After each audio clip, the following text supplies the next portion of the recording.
I hope everyone is keeping safe and healthy and also sane. I hope everybody is keeping safe, healthy and sane.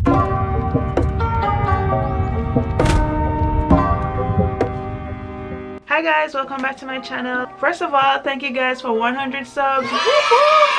I am actually so excited. I really cannot thank you guys enough. Next milestone is 150, so definitely keep on liking, commenting, sharing my videos. It really helps me a lot, and of course I really appreciate it. So again guys, thank you so much for 100 subs. So today's video is the first in a series I am bringing on my channel called Splurge or Save. I know we live in a time where everybody wants to have the best of what's out there, and yes, sometimes it can get really tempting when you see the over-the-top packaging or your favorite celeb or influencer rocking that thing that you really want. You can't imagine your life without that thing. You just have to get it.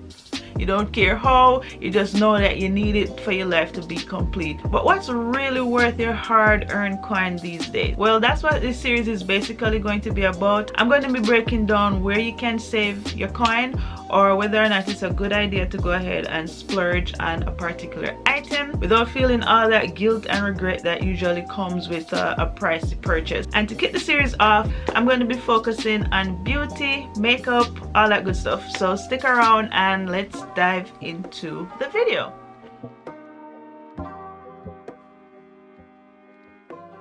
So out of all the makeup products to spend your money on, definitely spend your coin on your base. And by base, I'm referring to anything complexion related. So that's your foundation, your concealer, bronzer, things in that spectrum. Once you have a flawless base, your face matches your neck, the rest that comes after is basically the icing on the cake, because you can get away with doing a lot less with the rest of your makeup routine if you have a flawless base to begin with. So back when I just started wearing makeup, I used to go really cheap on my base. I'm talking a couple bucks in the drugstore on some foundation and concealer, and honestly it never used to match. No matter how I tried, I always ended up looking either like a ghost or an Oompa Loompa. One of the things I really appreciate with your higher end complexion products is that there is a wider selection of shades with varying undertones. You're also able to test out and try on the shades in store without actually buying. Not only that, once you purchase your base products, those items have a shelf life of up to 2 years. Even if you're the type of person that wears makeup like every single day, you do get a lot of use out of your products before you have to replenish or stock up. So when you think about the cost per wear, it ends up being a good investment in that sense as well. So if you guys have been around from way back when, you already know I'm a Fenty girl. Their Pro Filter foundation in the shade 400 is my favorite of all time. It matches me perfectly, and a bottle this size typically lasts me for a good year.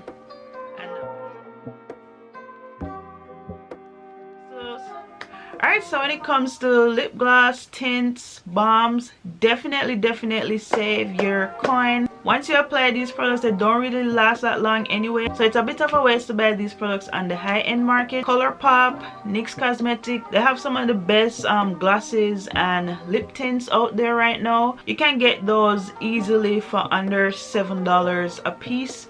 Carmex, I love their lip balms, and you can get, you know, a little canister of Carmex lip balm for what, like $2? If I'm feeling real bougie on a budget, I'll drop $5 on the little EOS lip balms, and those are really good. So yeah.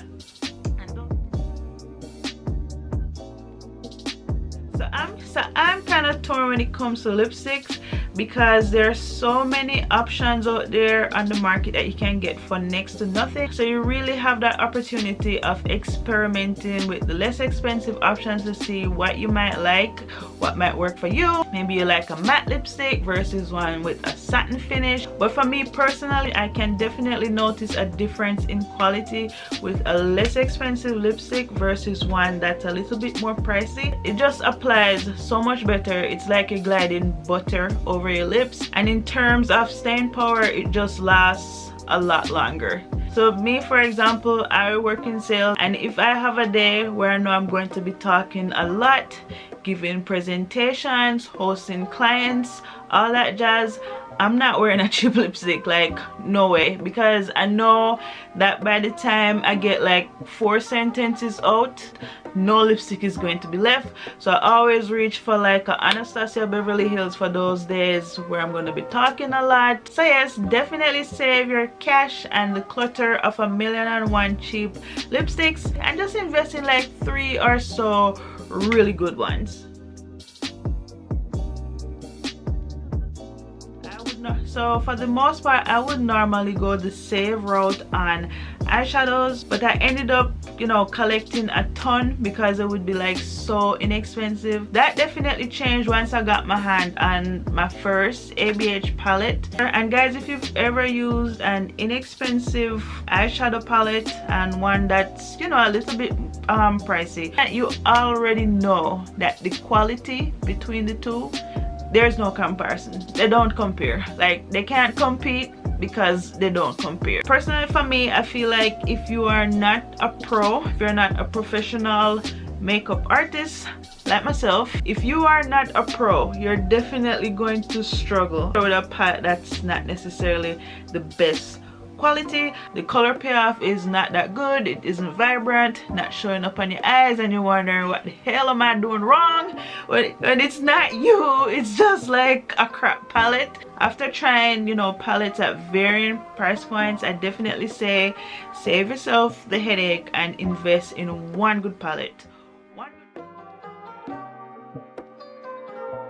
So blushes, so when it comes to blushes and highlighters, that can be a matter of personal preference. Like seriously, it's like really hard to ruin blush, so I think it's really down to a matter of personal preference. And generally speaking, I don't think you need to like go out of pocket and spend like a lot of money on blushes and highlighters, because you can literally get the same shades, same pigments, both in the drugstore and at Sephora. So if you're looking for an area to save some coin, definitely blushes, highlighter, this is where you can save a few extra dollars. Milani, I feel like most of us know Milani. They have like the best blushes on the market right now, drugstore brand, best blushes. Also elf Cosmetics, they have really nice blushes as well, and yeah, their thing is like what, under $8, literal steal. So save your money, guys.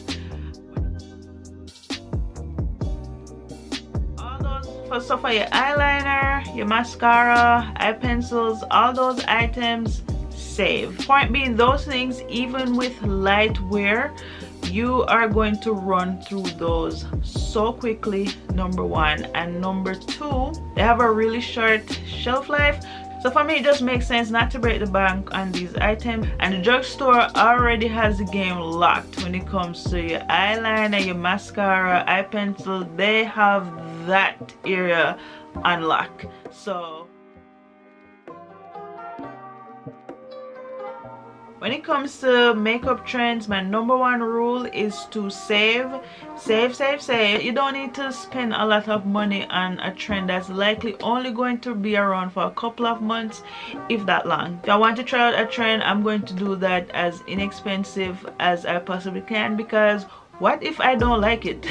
You know, imagine spending all this money on something that does not suit you. So I think we've come to the end of my little series. I hope you guys enjoyed it. Give me a thumbs up if you did. Sound off down below what in your opinion is worth the splurge versus worth the save. I would love to hear what you guys think. If it's your first time here and you made it to the end of this video, hit that subscribe button. Your girl would definitely appreciate it. And also follow me on all my other social media platforms as well. As always, thank you guys so much for watching this video, and until next time, bye.